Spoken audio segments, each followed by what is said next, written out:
ಒಂದು ಕಾಡಲ್ಲಿ ಒಂದು ಕೆಂಬೂತ ಹಕ್ಕಿ ಇರುತ್ತೆ. ಆ ಹಕ್ಕಿ ಕಾಡಲ್ಲಿ ಹಾರ್ಕೊಂಡು ಹೋಗ್ತಾ ಇರಬೇಕಾದ್ರೆ ಕೆಳಗಡೆ ಒಂದು ಸುಂದರವಾಗಿರೋ ಗಂಡು ನವಿಲು ಡ್ಯಾನ್ಸ್ ಮಾಡ್ತಾ ಇರುತ್ತೆ.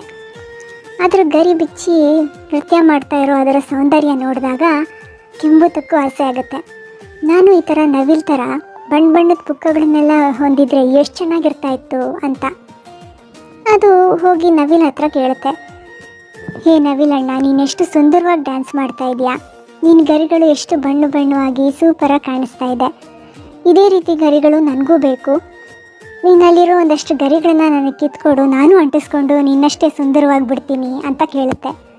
ಆಗ ನವಿಲ್ ಹೇಳುತ್ತೆ, ಅಯ್ಯೋ ಮುಠಾಳ, ನಿನ್ನ ದೇಹದ ಬಣ್ಣ ನನ್ನ ದೇಹದ ಬಣ್ಣ ತುಂಬ ಡಿಫ್ರೆಂಟ್ ಆಗಿದೆ.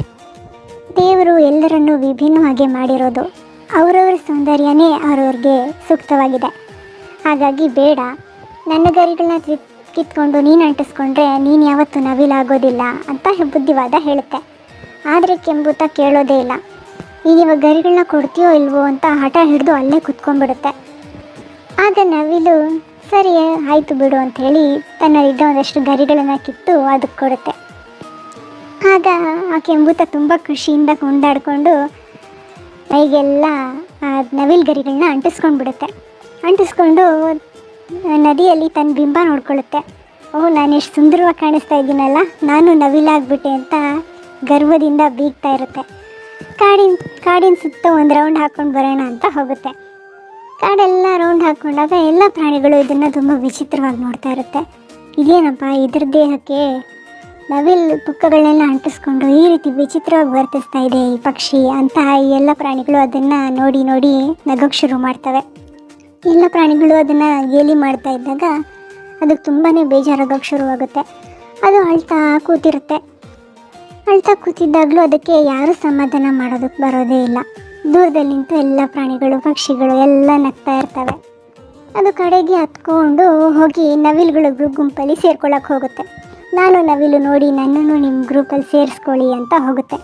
ಆಗ ನವಿಲುಗಳೆಲ್ಲ ಬಿದ್ದು ನಗೋಕ್ಕೆ ಶುರು ಮಾಡ್ತವೆ. ನೀನು ನವಿಲ್ ಅಂತ ಅಂದ್ಕೊಂಡ್ಬಿಟ್ಟಿದ್ಯಾ, ಪುಕ್ಕ ಅಂಟಿಸ್ಕೊಂಡಿದ್ದ ತಕ್ಷಣ ನಿನ್ನ ರೂಪ ಬದಲಾಗಿ ಹೋಗ್ಬಿಡುತ್ತೆ ಅಂತ ಅಂದ್ಕೊಂಡಿದ್ಯಾ, ನೀನು ಯಾವತ್ತಿದ್ರೂ ಕೆಂಬುತಾನೆ, ಹೋಗು ನೀನು ನಮ್ಮ ಗ್ರೂಪಲ್ಲಿ ಸೇರ್ಕೋಬೇಡ ಅಂತ ನವಿಲುಗಳೆಲ್ಲ ಅದನ್ನು ಆ ಗುಂಪಿಂದ ಆಚೆ ಹಾಕ್ಬಿಡ್ತವೆ.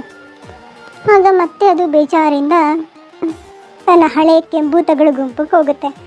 ಕೆಂಬೂತಗಳ ಹತ್ರ ಹೋಗಿ ನಾನು ನಿಮ್ಮ ಕೆಂಬೂತ ಬಂದಿದ್ದೀನಿ, ನನ್ನ ನಿಮ್ಮ ಗುಂಪಿಗೆ ಸೇರಿಸ್ಕೊಳ್ಳಿ ಅಂತ ಕೇಳ್ಕೊಳ್ಳುತ್ತೆ.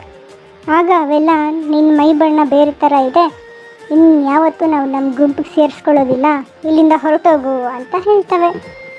ಆದರೆ ಅದು ನಾನು ಹೋಗೋದೇ ಇಲ್ಲ, ನಾನು ಕೆಂಬೂತಾನೆ ಅಂತ ಅಲ್ಲಿ ಬಂದು ಸೇರ್ಕೊಳ್ಳೋಕೆ ಬರುತ್ತೆ. ಆಗ ಅವೆಲ್ಲವೂ ಗಲಾಟೆ ಮಾಡಿ ಅದನ್ನು ಹೊರಗಡೆ ಹಾಕ್ಬಿಡ್ತವೆ. ಅದು ಬೇಜಾರಿಂದ ಆ ಗುಂಪಿಗೂ ಹೋಗೋಕ್ಕಾಗದೆ ಈ ಗುಂಪಿಗೂ ಹೋಗೋಕ್ಕಾಗದೆ ಮಧ್ಯದಲ್ಲಿ ಕೂತು ದುಃಖ ಪಡ್ತಾ ಇರುತ್ತೆ. ನಾನು ಯಾವತ್ತಿದ್ರೂ ನವಿಲಾಗೋದಕ್ಕಾಗಲ್ಲ, ನಾನಿದ್ದಿದ್ರೆ ನನಗೆ ಸ್ಥಿತಿ ಬರ್ತಾ ಇರಲಿಲ್ಲ ಅಂತ ಅದು ಆವಾಗ ಬುದ್ಧಿ ಕಲ್ತ್ಕೊಳ್ಳುತ್ತೆ. ತನ್ನೆಲ್ಲ ನವಿಲು ಅಂಟಿಸ್ಕೊಂಡಿರುತ್ತಲ್ಲ ನವಿಲು ಪುಕ್ಕಗಳು, ಅದನ್ನೆಲ್ಲ ಕಿತ್ತು ಹಾಕ್ಬಿಟ್ಟು ಮತ್ತೆ ಸ್ನಾನ ಮಾಡಿ ತನ್ನ ಒರಿಜಿನಲ್ ಬಣ್ಣಕ್ಕೆ ಬಂದು ಮತ್ತೆ ಓಡೋಗಿ ತನ್ನ ಕೆಂಬೂತಗಳ ಗುಂಪಿಗೆ ಸೇರಿಕೊಳ್ಳುತ್ತೆ. ಈ ಕಥೆಯ ನೀತಿ ಏನಪ್ಪ ಅಂತಂದರೆ, ಬೇರೆ ಯಾವುದೇ ವ್ಯಕ್ತಿನ ನೋಡಿದಾಗ ನಾನು ಅವ್ರ ಥರ ಆಗಿಬಿಡ್ಬೇಕು, ನಾನು ಅವ್ರ ಥರನೇ ಮಾಡಿಬಿಡ್ಬೇಕು ಅಂತ ನಾವು ಅನ್ಕೋತಾ ಇರ್ತೀವಲ್ಲ, ಅದು ತಪ್ಪು. ನಾವು ಯಾವತ್ತಿದ್ರೂ ನಮ್ಮ ಥರನೇ ಇರಬೇಕು. ದೇವರು ನಮಗೊಂದು ಪಾತ್ರನ ಕೊಟ್ಟಿರ್ತಾನೆ, ಆ ಪಾತ್ರನ ನಮ್ಮಷ್ಟು ಚೆನ್ನಾಗಿ ಯಾರೂ ನಿಭಾಯಿಸೋದಕ್ಕೆ ಸಾಧ್ಯ ಇಲ್ಲ. ಹಾಗಾಗಿ ಯಾವತ್ತು ನೀವಾಗಿರಿ, ನೀವೇನೇ ಮಾಡಿದ್ರು ನಿಮ್ಮದೇ ಓನ್ ಸ್ಟೈಲಲ್ಲಿ ಮಾಡಿ. ಈ ಕಥೆ ಯಾರಿಗೆಲ್ಲ ಇಷ್ಟ ಆಯಿತು ಅವರೆಲ್ಲ ಲೈಕ್ ಮಾಡಿ, ಶೇರ್ ಮಾಡಿ.